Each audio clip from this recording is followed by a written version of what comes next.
Welcome to another episode of Technically Analytics.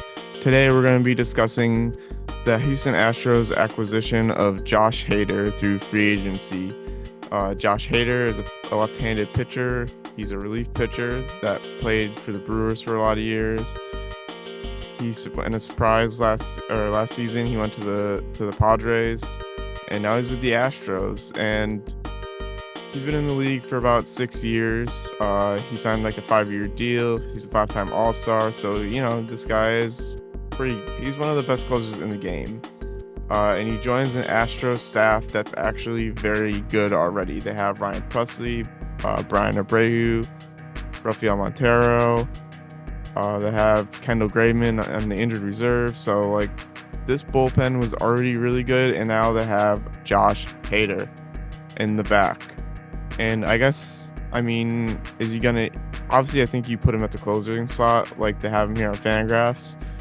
And it makes sense. But their bullpen, by the way, was one of the best in the league, especially for strikeouts, ERA, and even WHIP. They were top 10 in all those categories. They struggled with walks and home runs, but I think it was more some of the other guys in the bullpen, like JP France and some of these guys on the bottom. They're the ones that kind of brought up the averages there, but the Astros had a really good bullpen already, and now they got even better. So let's talk a little more about Hader's contract. He signed a 5-year, $95 million deal with the Astros till 2029. He has a no-trade clause. You can see all his contract notes here. He gets $100,000 for World Series MVP, $75,000 for Gold Glove, All-Star, LCS MVP, and he has a full no-trade clause. He's getting about $19 million a year, basically, and it's pretty simple. So this is a pretty good contract. It's right around what Edwin Diaz got. Pretty similar. I think Diaz has more deferred money, but overall, this is a great signing for the Astros.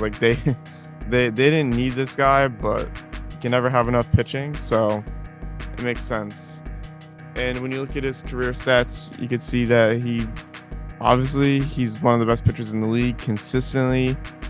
He rarely has had a bad season. Only when you get traded to Milwaukee or to San Diego during that season, he really struggled. But in 2022, that's when he struggled the most.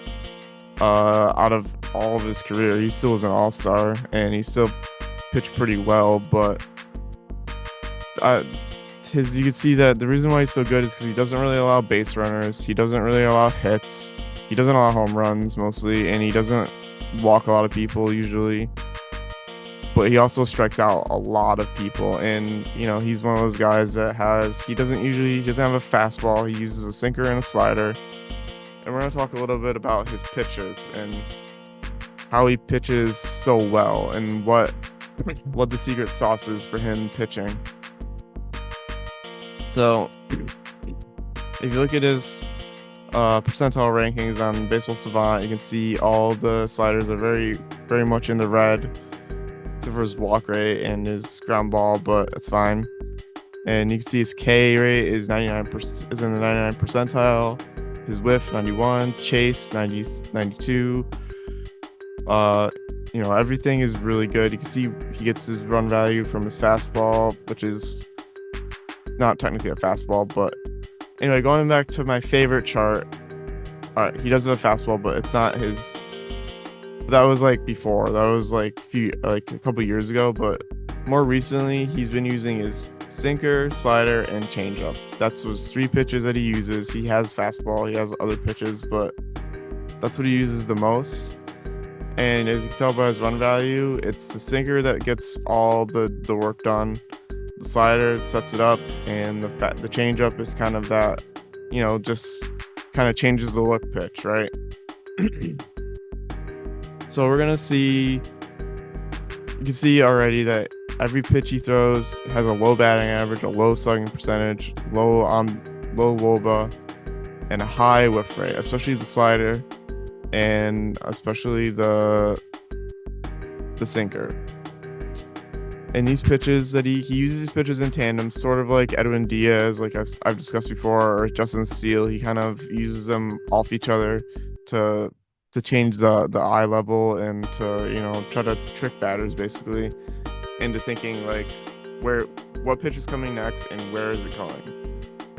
And you can see that looking at his movement and spin, the movement and the spin is kind of like the same, right? Like he can kind of vary it depending on where he wants to put it, and you'll see it. It's better illustrated like in the strike zone, but the movement kind of goes north, kind of like 11, 12 o'clock, and then the slider kind of goes like down and away, kind of like 3, 4, 5, and the changeup is kind of similar to the sinker rather, and it kind of goes 10, 11.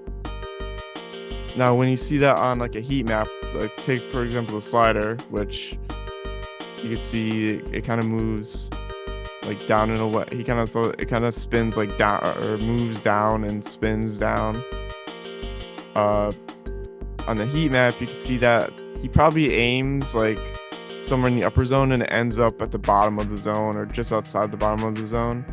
And I have an example and you'll see I have some examples of a specific game, the Giants game and the Marlins game, and he does it with 2 batters in a row. He uses a sinker and he uses a slider to strike them out, and it's 2 in a row.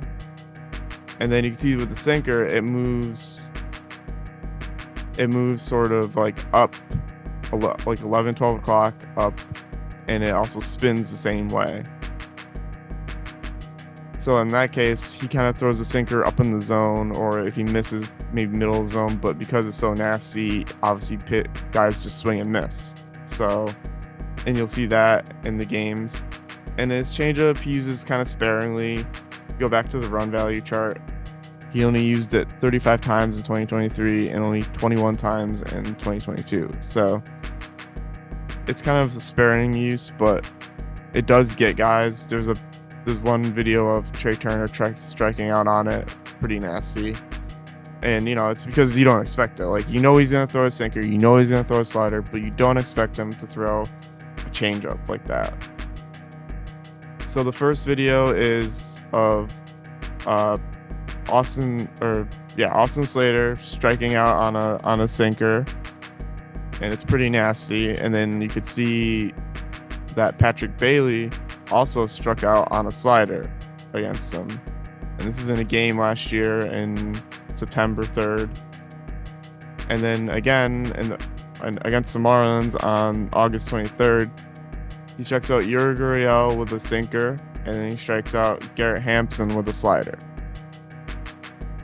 So those videos kind of show like his movement is pretty nasty. He throws it, especially the slider, he throws it from probably aims like somewhere up in the zone, mid zone, maybe upper mid zone, and he gets it down, and it gets down right around to the point bottom of the zone where hitters will swing and miss. And that's Hader's secret to being a good pitcher. And I love the signing for the Astros. I think it's a great signing, and it makes sense for them, I think. I mean, even though they already have a great bullpen, you can never get enough pitching. You can never have enough guys back there to throw the ball. Someone could get hurt. So it's a really good signing. I think he's going to fit in really well. I mean, the bullpen is already dominant, so you can expect more of the same. And make sure to like and subscribe. And thanks for watching.